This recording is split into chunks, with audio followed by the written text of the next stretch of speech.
안녕하세요. 정평재입니다. 반갑습니다, 여러분. 제 목소리가 좀 탁할 수 있는데요. 이해해 주시기 바랍니다. 오늘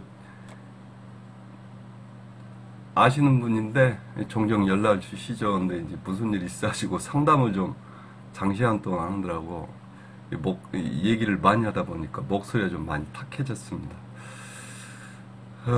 참, 사주명리를 좀 하신 분들은, 그 사주를 이렇게 깊게 들여다보신 분들은 대부분 공감하실 텐데, 이게 우리처럼 이 공부를 통해서 이 사주명리를 들여다보는 분들도, 무속인들은 이제 신점들을 많이 보시지만, 그분들처럼 사주 이 손님 상담해 주시는 이 상담 받는 이 손님 사주하고 응기가 일어나요. 그렇기 때문에 그 손님들 상담 받는 손님분들 이 사주를 깊게 들여다보다 보면 그 사주 기운이 동하죠. 그래서 이 자기 이 사주 상담을 해준 사람 사주 기운도 동하고 이렇게 되기 때문에 기운들이 좀 많이 소모되고요.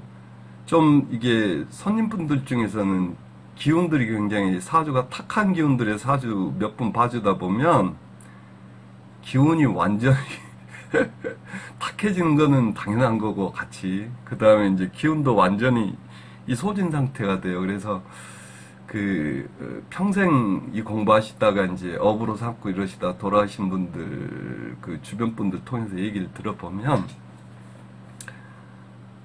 무속인들도 마찬가지지만 이 사주명리나 역할 공부하는 분들도 이 기운을 항상 맑게 유지시켜줘야 돼요. 안 그러면 돌아가신 무렵에 건강들이 대부분 이 기운들이 이제 탁한 기운들이 쌓여버리기 때문에 컨트롤을 못 해주면 이 치매, 중풍 이런 쪽으로들 많이 오세요. 그래서 이거 혹시 이 방송 듣고 계시면서 이 사주명리를 업으로 이렇게 할 생각이 있으신 분들, 그러면서 공부하고 계신 분들은 항상 유념해 두셔야 돼요. 그래서 이제 푸는 방법으로는 뭐 이렇게 불교 경전을 한두 가지 정도 이렇게 암송을 한다든지 아니면 육식갑자 간지도 경전이에요, 일종의. 이게 탁하다는 거는 기운이 꼬였다는 건데요. 이거를 육식갑자 간지를 끊임없이 이렇게 암송을 해주고 이렇게 대내해주고 이러면 그 순서대로 기운이 풀려나가는 거예요. 마치 밧줄 꼬인 밧줄 풀어주는 것처럼 뭐 혹은 우리나라 고유경전들 많잖아요. 이제 경전을 이렇게 고유경전들을 한두 가지 정도를 암송하는 방법으로 푸는 법도 있고요. 뭐 참선하시는 분들도 계시고 아무튼 그래요. 그리고 우리나라는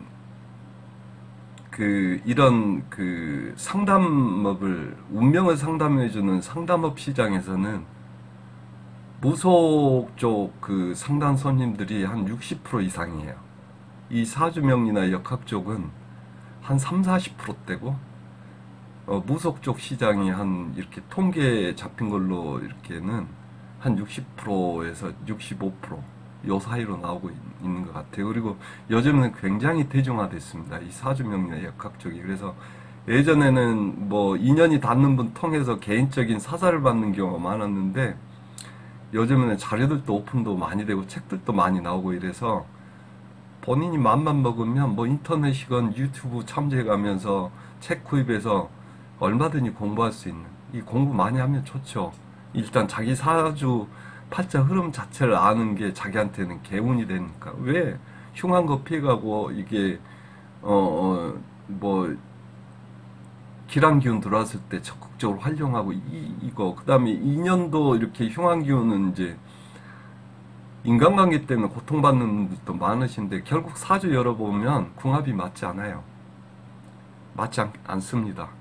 그래서 이제 자연스럽게 거리를 둔다든지 그래서 그랬구나, 내가 고통스러울 필요가 없는 거였구나, 이게 인연 노름이었구나, 이런 거를 알게 되기 때문에 이유 없이 뭐 인간관계 때문에 상처받는 분들도 이게 자기 마음을 자연스럽게 치유하는 이런 것들도 가능하고 이래서 사주명리학이나 역학을 공부하는 것 자체가 자기한테는 인생 경법입니다.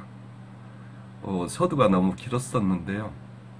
이 정도만 말씀드리고 오늘은 정말 이재명 후보님 그 사주를 좀 중점적으로 풀어보려고 그랬었는데 또 아시는 분한테 연락이 왔어요.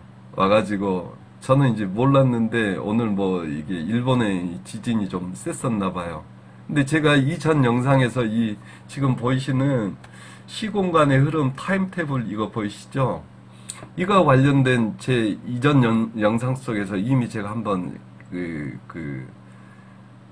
대선 이후에 우리나라 국운 등 뭐 전반적인 운세 흐름 편에서 이렇게 언급을 좀 해 드렸었는데요. 그분이 이제 그 영상을 보셨나 봐요. 그래서 선생님 일본에서 뭐 지진이나 이런 거는 없나요? 뭐 이렇게 물어보시더라고요. 이제 뭐 밤사이에 지진이 좀 심했었나 본데 그래서 그 부분을 좀 디테일하게 한번 다뤄보고요. 그리고 이제 더불어서 사주 팔자란 게 뭔지 또 물어보시더라고요. 그래서 이제 그 부분까지 간략간략하게 해서 이 영상은 그 내용들 중심으로 이제 살펴보는 시간을 갖도록 하겠습니다. 저번에도 얘기를 해드렸었는데요. 올해 작년 신축년하고 올해 이민년은 참 특이한 해라고 제가 말씀을 이미 드렸었어요. 왜 그러냐면 작년 한 달짜리로 해서 12개월이 이미 지나온 12년을 이게 테이프 빨리 대감기 하듯이 이렇게 한 달짜리로 맛보기로 보여줬고 이게 지난 12년 동안 자기가 어찌 기운을 쓰고 살아왔는지 그 다음에 혹시 마무리가 덜 된 것들은 마무리하라는 의미에서 작년 신축년은 12개월 동안 한 달짜리로 지난 12년을 보여주는 참 특이한 해였다고 제가 분명히 말씀드렸습니다.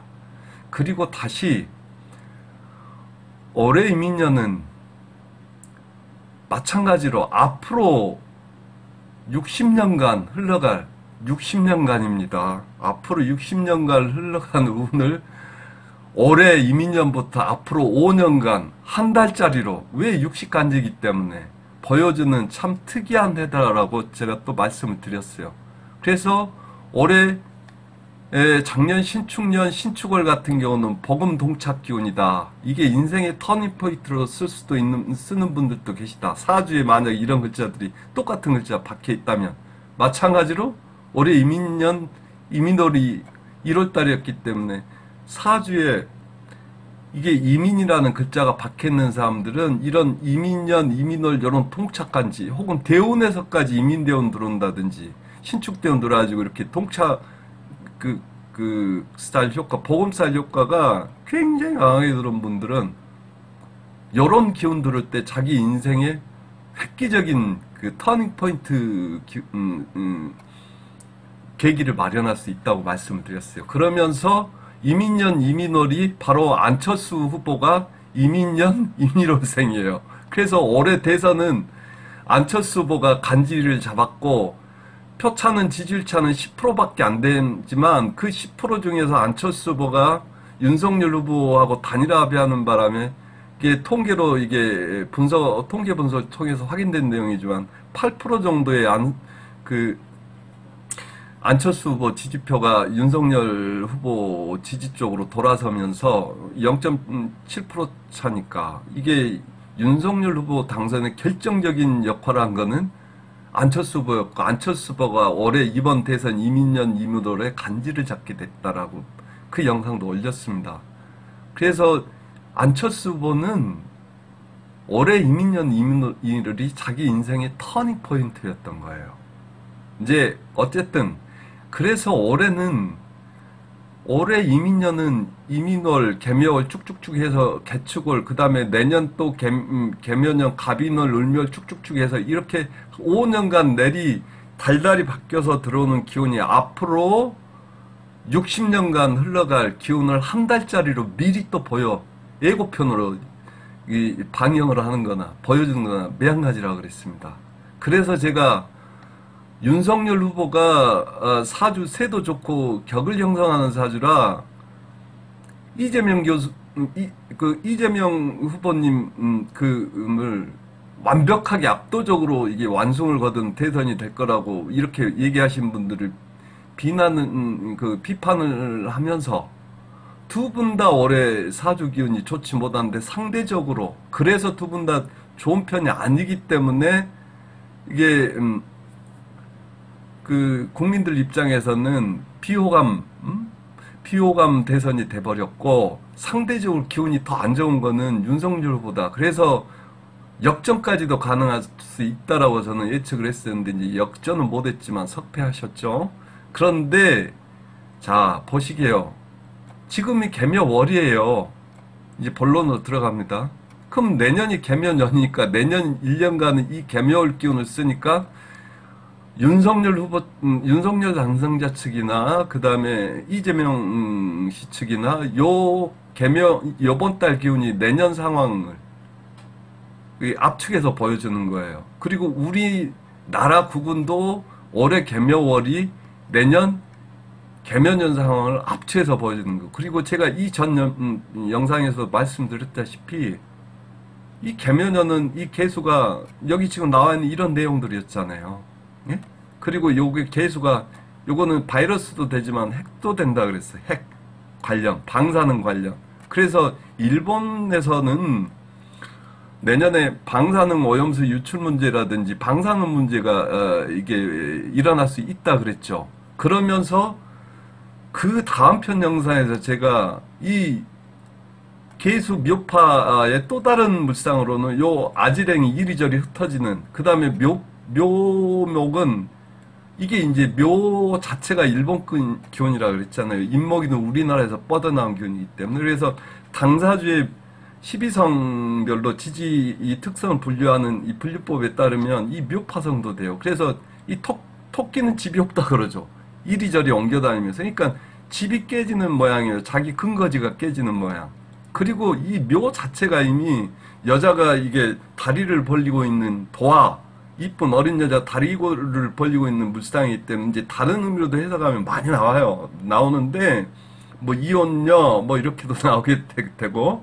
근데 어쨌든 이 묘라는 글자 자체는 또 옛날에 그 임금님 앞에 그 어전에 나갈 때는 신하들이 얼굴에다가 이렇게 가리면서 착 벌려서 가리면서 그 다음에 이 품에다가 혹은 손에다가 두루마리 같은 거 말고서 가잖아요. 이 공문이라 그래요. 이 공문의 물상도 나와요. 묘목은. 그리고 이 천문성도 나오고 하여튼 다 떠나서 이 묘파성의 의미는 이 모양 자체가 옛날에 이 엿장수들 가위처럼 쭉 갈라져서 양쪽으로 쪼개져 있는 부채 두 개 물상 모양이 나오잖아요. 이게 쪼개져서 갈라져 있는 물상이기 때문에 이 물상 그대로 이해하시면 돼요. 이게 이제 갈라져서 깨졌다는 묘파성이거든요. 그래서 일본은 내년에 갈라져 깨진다. 이게 뭘 뜻하겠어요? 이 지진판이 갈라서 깨지는 물상도 나오는 거죠. 그래서 지금 질문을 주신 분이, 일본이 내년에 뭐 지진 가능성은 없냐, 이렇게 말씀을 하셨어요. 그래서 이제 그 부분을 중점적으로 보는데, 일본 대규모 지진, 뭐, 가능한지, 퀘스천 마크? 아까도 얘기했지만, 개수는 그 전번 영상에 했지만, 핵방사성, 아지랭이, 핵구름 이렇게 되는 거고, 묘는 묘파성이니까, 일본이 당연히 내년에는 방사성 오염수 문제뿐만 아니고, 일본 방사능 문제도 가능해요. 내년 개면년 물상이. 그리고 그럼 일본 핵구름이나 방사성이 원인이 뭐냐. 이게 깨져서, 집이 깨져서, 판이 깨져서 이렇게 되는 거죠. 그럼 이게 지진의 물상도 나오는 거죠. 그런데 이거는 묘목은 일본하고 관련된 특정된 기온성이 더 강하지만 갑진년의 이 진토 자체가 원래는 더 큰 엄청난 지진의 물상이에요. 응? 여기 나와 있죠. 대규모 지진 기운은 이 진토에서 있는 거예요. 우레, 응? 우레 레우, 지진 레자, 우레 레우, 벼락, 지진. 그래서 내년은 개면년은 만약에 어떤 지진으로 인한 문제가 일어난다면 일본일 가능성 크지만 내후년에 만약 지진이 일어난다면은 이거는 일본이 아닌 다른 쪽에서 아주 어마무시한 대규모의 이 지진이 일어날 가능성이 큰 거예요. 실제 일어난다가 아니고 우리는 공부한 사람이기 때문에 이 간지를 읽어내면 간지물상에서 지진만을 주로 국한해서 살펴본다면 개묘년, 갑진년은 지진과 관련해서는 이렇게 잡히는 거예요. 그러면 내년에 일본에서 지진이 일어날 가능성이 있다 치면 그게 언제겠냐? 자, 그 부분 보시게요. 자, 이거 이제 그분이 질문 주셨던 게 있어서 제가 이거 인터넷을 뒤져봤어요. 뒤져봤는데 인터넷 신문기사 내용을 발췌한 겁니다. 17일, 오늘이지, 오늘이 17일 오늘 니혼 계좌의 신문 등에 따르면 전날 16일 밤 11시 36분경입니다.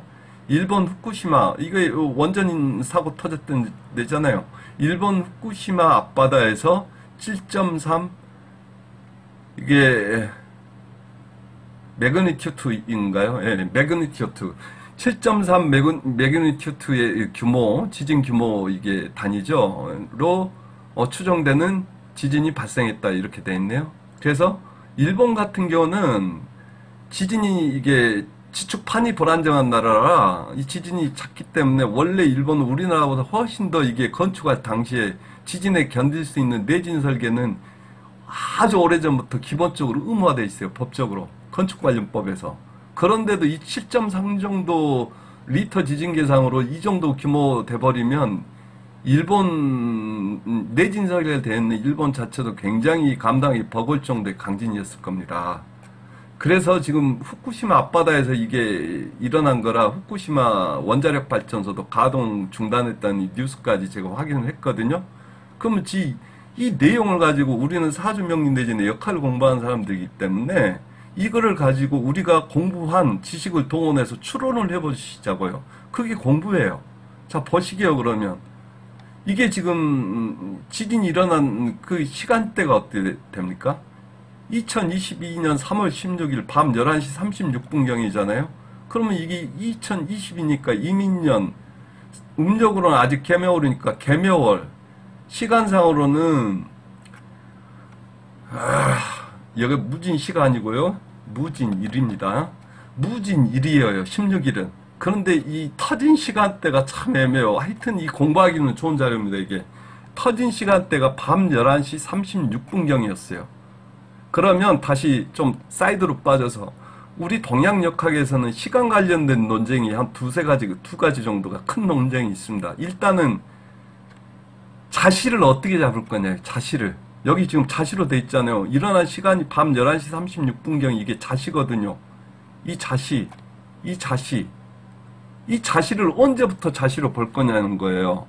그래서 이거를 가지고 야자시, 초자시 논쟁이라 그래요. 저녁 자시를 기준으로 볼 거냐, 아침 자시를 또 따로 들 거냐, 요건데, 이 부분 논쟁은 아직도 지속되는데요. 간단해요. 이 논쟁이 예전에 이 사주명리가 생겨났을 당시에는 이 논쟁 자체가 없었어요, 애초에. 그러면서도 사주명리학은 발달되었고요. 이게 왜 생겨났습니까? 이 시간을, 사주의 시간은 12시간 체제예요. 그런데 24시간 체제로 쓰는 현대 들어와 버리니까 이게 그러면 24시간을 놓고 보자면 저녁 자시도 되고 새벽 자시도 그 다음날 0시 땡 되면 새벽 자시인데 이거를 그 아침 당일날 아침에서 저녁 자시를 따로 떼서 볼 거냐 아니면 예전처럼 그대로 전날 저녁 자시부터 그 다음날 새벽까지 이어진 거를 그러니까 전날 저녁부터 새벽까지를 같이 자시로 볼 거냐 기운이 엄연히 날이 밝혔는데 이거를 어떻게 같은 자시로 보냐 전날 저녁 자시하고 그 다음날 아침 자시는 다르다 뭐 이런 논쟁이거든요. 자 간단합니다. 이 사주 명리학이 생겼을 땐 그런 논쟁이 없었어요. 이거는 기준을 어디다 갖다 둬버렸냐면 24시간 체제에다 놓고 나서 보니까는 이게 애매해지는 거예요. 해가 바뀌어서 뜨는데 이렇게 가버린 겁니다. 근데 옛날에 이 사주 명리학 생겼을 때는요 그런 논쟁 자체가 없었어요. 당연히 야자시 조자시라는 논쟁 자체를 버린다는 게 이거는 좀 문제가 있는 거고요. 이제 저의 견해입니다. 문제가 있는 거고요. 만약 굳이 야자시 조자시를 이 의견을 따라서 본다라면, 굳이 채용을 한다라면 야자시가 옛날 야자시 조자시 논쟁이 없던 시절하고 똑같은 거니까 전날 저녁 11시부터 그 다음날 새벽 1시까지가 자시인 거예요. 이게 지금 오늘날의 야자시 논리하고 똑같은 거거든요. 이 불필요하게 위기를 만들어내는 거죠. 제 사적인 견해입니다. 이 논쟁이 있고요. 두 번째는, 자, 그렇다 치자, 그거는. 그러면 엄연히 이 사주라는 거는 우주 태어났을 당시에 생년월일시라는 우주 기운을 그대로 담은 그 기운체로서 사람이 태어났기 때문에 자기가 태어난 그 기운체 작용을 그대로 받고 살아간다는 전제 하에서 사주 명리학이 존재하는 건데 죄송합니다. 그러면 자 보자. 사주 명리가 중국에서 넘어왔는데 우리나라하고 중국하고 일본하고는 엄연히 실제상으로 시간 차이가 존재한다. 시차가. 근데 불행하게도 우리나라는 표준시는 우리나라 자체 서울시가 없어요. 일본 동경시를 그대로 따르고 있습니다. 그러니까 표준시는 중국은 이제 몇 개가 있는데 중국에서 공식으로 채용한 표준시 중에 하나가 이제 북경시가 있어요. 베이징시. 그래서 중국 표준시 북경시하고 일본 동경시, 우리나라는 일본 표준시를 따르니까 이 둘 간의 시차는 1시간 정도의 시차가 존재합니다. 어디가 더 빠르겠습니까? 지구가 자전하는 게 좌에서 우로 자전하나요? 이게 일본에서 해가 먼저 떠오르는 거니까 일본이 해를 먼저 보니까 이 시간이 먼저 바뀌는 거고 당연히. 그리고 나서 그 다음에 우리나라 시간이 따라가는 거, 그 다음에 중국이 1시간 정도 더 늦는 거죠. 이렇게 되는 거 아닙니까? 그러면 거기를 놓고 생각하면 사주 명리학은 실제 우주 자연의 시간을 자기 사주를 잡고 봐야 더 정확하지 않냐라는 비교적 이제 요즘 젊은 이제 얼마 되지 않은 논쟁이요. 이게 더 정확히 맞추자 시차를. 저는 이 견해에 따르는 입장이거든요. 그래서 이게 표준시, 공식 표준시가 아닌 실제 이게 요즘에는 이제 우주 천문학이 워낙 발달돼 있으니까 차이를 놓고 보면 중국하고 우리나라가 실제 시간이 한 30분이 더 빨라요. 중국보다. 그래서 이 사주 명리에서 자시라는 거는 밤 11시가 자시인데 이거는 중국의 개념이고 우리나라는 중국보다 실제 우주 자연의 기운, 실제 그 우주 천문학상 시간은 중국보다 30분 더 빠르니 우리는 11시 30분부터 자시를 봐야 된다라는 이런 입장이거든요. 저는 이 입장에 동조를 하고요. 어떤 선생님들 그냥 이 사주 명리를 채용한 중국 그 시간 11시를 그대로 놓고 보는 많이 계세요. 아까 얘기한 저 야자시 조자시에서도 이 조자시 야자시 분별을 해가지고 조자시에 따라서 밤 당일날 아침 저녁 뭐 다음날 아침 저녁 이렇게 가버리는 경우도 많고요. 자, 자시를 놓고 봤을 때 사주 명리학에서는 이렇게 야자시 조자시 논쟁이 하나 나오고요. 실제 시차를 적용해야 되는 30분 차이론이 나와요. 그래서 자시를 야자시나 조자시냐를 별개로 다시 30분을 고려해주냐 안 고려해주냐 이 논쟁이 두 가지가 겹쳐 있어. 그래서 어떤 선생님 따라서 자시를 잡는 시간대가 좀 이게 다를 수가 있습니다. 저 같은 경우는 야자시. 그래서 기존에 이게 사주가 중국에서 넘어왔을 때처럼 밤 11시에서 새벽 1시를 그냥 자시로 놓고 보고 다시 우리나라 시차를 중국과 우리나라 실제 시차를 고려해서 저는 밤 11시부터 다음날 새벽 1시 밤 11시 30분부터 다음날 새벽 1시 30분을 자시로 봅니다. 자, 이해하셨죠? 그리고 이거하고는 또 별개로 뭐가 있냐면 썸머타임즈라는 게 있어요. 썸머타임즈는 이것도 시간하고 관련되어 있습니다. 서양 사람들의 그 생활 그 리듬하고 우리나라 사람들의 그 시간 리듬이 달라요. 그래서 우리나라는 작은 나라잖아요. 그래서 먹고 살려면 무역을 하려면 서양이나 미국이나 유럽이 공통적으로 채택하고 있는 썸머 타임즈를 맞춰줘야 되기 때문에 썸머 타임즈가 적용되는 여름 동안에는 그래서 썸머 여름인고 시간 타임이죠. 1시간을 더 빨리 돌려버려요, 우리나라. 그래서 그쪽 그 생활 리듬하고 시간 리듬하고 맞춰주는 거죠. 그 시기가 썸머 타임제가 적용된 시간이 지나면 다시 원래대로 우리는 돌리고. 근데 이 썸머타임즈는 우리나라의 역사, 슬픈 역사하고도 굉장히 연관성이 있습니다. 우리나라에서 썸머타임즈가 시행됐을 때는 일제시대 때, 일제치하 때도 했고요. 그 다음에 잠시 우리나라 독립해서 우리나라 대한민국이 건국됐을 때 잠깐 동안 다시 평양시를 기준으로 했다가 다시 6.25 전쟁 터졌잖아요. 그러면 이게 연합군들이 우리나라 전쟁에 참여했기 때문에 연합군들이 작전을 펼치려면 자기들은 이 썸머타임제가 당연한 이게 제도기 때문에 거기에다 다시 맞춰야 되기 때문에 다시 6.25 전쟁 하면서 썸머타임제 전면 시행했고요. 그리고 나서 다시 우리하고는 아닌 것 같아서 돌렸다가 어느 시기 지나서 베트남 전쟁 터졌잖아요. 우리나라 참전했잖아요. 그 시기 동안 다시 돌렸어요. 그리고 또 다시 우리나라 이게 썸머타임즈 시행하고 우리나라 그 원래대로 갔다가 86 아시안게임 때 다시 잠깐, 그리고 88 올림픽 때 잠깐 이렇게 된 겁니다.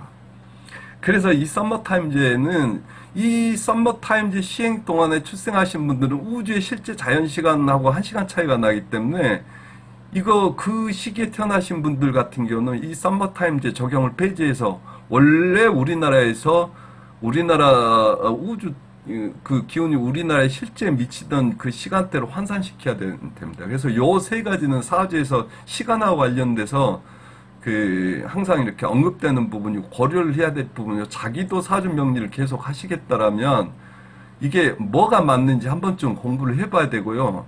자기 관법을 세우기 위해서는 자기 나름대로 기준을 세우시려면은 반드시 이거를 한번 공부를 해볼 필요는 있습니다. 이제 저는 저의 경우를 말씀드리고 간략하게 어떻게 된 건지 개념은 얘기를 해드린 거예요. 그러면 보시게요. 자, 밤 11시 36분경이니까 저의 기준으로 놓고 보면은 이거는 이미 자신 거예요. 그러죠? 자시면 무진일 밤 11시 30분을 넘어서 버렸기 때문에 이거는 무진일이 아니고 기사일인 거예요. 기사일. 기사일. 그래서 날이 바뀌어서 기사일 이제 그 시간을 제가 들여다봤거든요. 이제 시두법 고려해야 되고 그러니까 이게 갑자시더라. 그래서 이 2022년 3월 16일 밤 11시 36분경에 일본 후쿠시마 앞바다에서 이 발생한 이 지진은요. 저의 기준으로 이게 아까 저의 기준에 자시를 고려해 놓고 봤을 때는 이민년 개묘월 무진시가 아니고 기사시에 이 일이 일어났더라. 자, 그러면 우리 잘 알아요. 우리가 사주명리를 좀 공부하셨다면 진사가 무슨 방입니까? 진사수리가 천라지망이라 그러잖아요. 이 진사가 수레가 천라니까 진사는 지망살이 작용하는 시간대였어요. 그래서 이 무진일 이래서 기사시로 넘어가는 시간대가 이게 진사 지망상, 천라 지망에서 지망살 기운이 굉장히 강하게 작동하는 시간대였고요. 아까 여기서도 언급했죠. 원래 12지지상으로 지진하고 관련되어 있는 가장 큰 그 관련성이 큰 그 지지자는 진토예요, 진토. 진토 본래 이 지역의 개방도 그렇고. 그래서 진에서 이 진토인 진에서 진사 지망상 걸리는 사로 넘어가는 이 시간, 이 날짜에서 바뀌는 그 시간대에서 이 지진이 일어났던 거예요. 언제? 개묘월에 어디서? 요 묘목의 나라 일본에서 이렇게 된 겁니다. 이제 이해하시겠습니까? 그러면 간단한 거예요. 만약에 아까 우리가 간지상으로 이미 살펴봤으니까 개묘년에는 일본에서 이 개수, 핵, 바이러스 관련한 이 일본 묘목의 나라에서 바이러스 관련해서 핵 바이러스 관련해서 일이 일어날 가능성이 크다. 그래서 일본은 방사능 문제라고 제가 전 영상에서 언급을 해드렸는데 이거를 마치 확인이라도 시켜주듯이 이거를 사주명리에서는 기미라 그래요. 기미 어떤 징후 기미를 이미 요 개묘월에 보여줬다는 거예요. 그러면 이 논리를 그대로 가지고 오면요. 내년 개묘년에는 일본에서 위에서 언급했다시피 지진이라든지 방사능 문제가 일어날 가능성이 크다. 그러면 내년에 만약 그런 일이 일본에서 일어난다면 그거는 언제가 되겠다? 요 진사. 그래서 내년 그 기운을 팠어요. 달 기운을 팠더니 내년 2월이요? 음력으로 2월이 을묘월. 요 일본 뜻이잖아요. 을묘가. 이미 강하게 일본 기운이 내년에는 이 을묘를 강하게 통한다예요. 그래서 다시 병진을 봤어요. 아까 이 병진월이 아까 진토가 지진이라 그랬잖아요. 이 병화가 뭡니까? 태양 아닙니까? 에? 그리고 다시 다음 4월을 봤더니 정사월이에요. 정사월. 이 정사 기운이 뭐냐면 바로 핵폭발이에요. 핵폭발.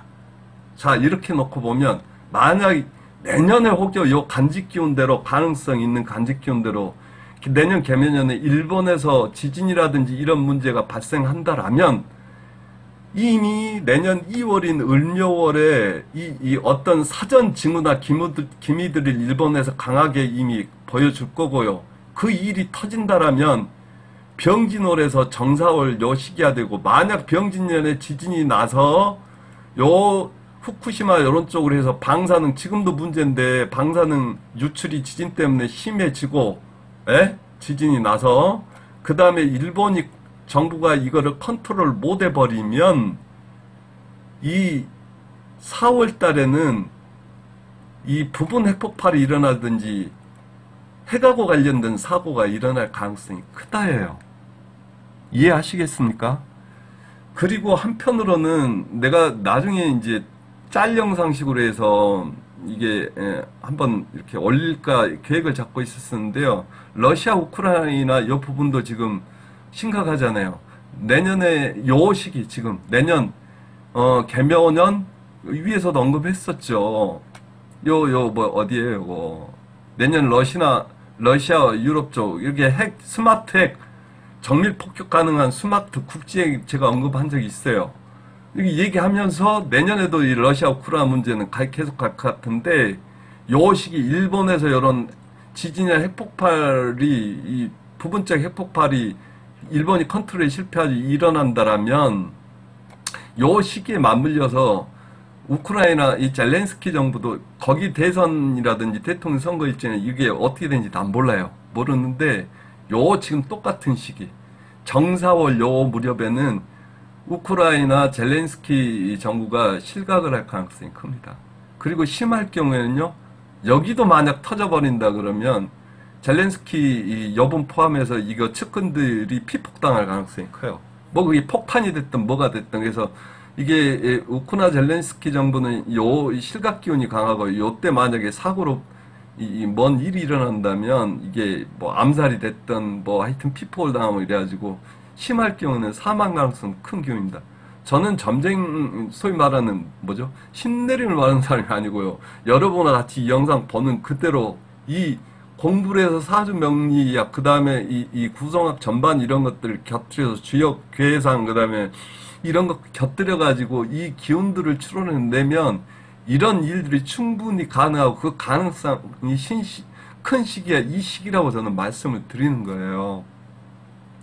그리고 만약에 이렇게 된다면 미국이나 글로벌 경제 측면에서는 러시아 우크라이나 이 전쟁 리스크가 있고 일본이 만약 이렇게 되면 일본이 지진이 일어나가지고 핵 붕괴되고 방사능 유출되고 만약에 부분적으로 핵폭발도 일어나고 이렇게 돼버리면 일본 정부가 실패해가지고 일본 리스크하고 겹치죠. 그러면 뭐 글로벌 경제야 이거는 뭐 말할 필요도 없는 거고 일본에서는 어느 쪽이 더 우선순위 일이 되겠습니까? 당연히 정치적으로는 러시아 우크라이나지만 미국은 일본이 최측근이기 때문에 최후방국이기 때문에 당연히 일본 쪽이고요. 그렇게 되면 어쨌든 이래라 저래라 내년에 달러는 어떻게 되겠다?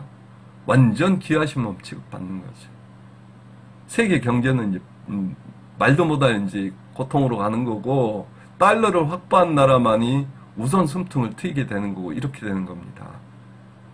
그리고 이제 마무리를 하자면 그래서 내년 개묘년 기온을 이상과 같은 추론으로 이게 일본에서 일어난 지진을 근거로 해서 추론해내면 요 개묘년 간지물상 그대로 러시아, 우크라이나, 유럽 부분 핵 문제 포함해서 잔존하고요. 북한도 내년 핵 문제 돌출될 수 있다고 제가 전 영상에서 언급했고요. 일본은 이 지진까지 곁들여 버리게 되면 지진으로 해서 방사능 문제가 터지고 방사능 오염수 문제는 이미 기존부터 이게 이제 심각한 이제 문제였었고요. 그 다음에 이제 심할 경우는 일본이 의도는 않지만 이게 지진으로 붕괴해가지고 핵이 자연 분열 일어나가지고 핵분열해가지고 이게 터져버린다면 이거는 어마어마한 이제 재앙이 돼버리는 거죠. 제가 일어나라고 지금 분명히 이걸 기원하는 거 아닙니다. 사주 명리학을 공부하는 사람들이라면 이런 역할을 공부하는 사람이라면 실제로 기운들이 작용이 이런 기운들의 이게 기운들이 작용할 가능성이 크니 가능성이 크다라는 언급을 하는 거고 우리는 사주 명리학의 역학은 피흉축일 흉한 거를 기운을 읽어서 흐름을 읽어서 흉한 거는 미리 피한다든지 대비를 하고 길한 거를 추구하는 학문의 본질입니다. 이게 이 사주 명리학 동양 역학이. 자 여기까지만 얘기를 해드리고요. 길어졌어요. 그래서 이제 아까 얘기한 그분의 두 번째 사주팔자란 무엇인가 이게 좀 이렇게 짧게 해서 이제 다음 편 영상으로 이어지겠습니다. 예, 감사합니다.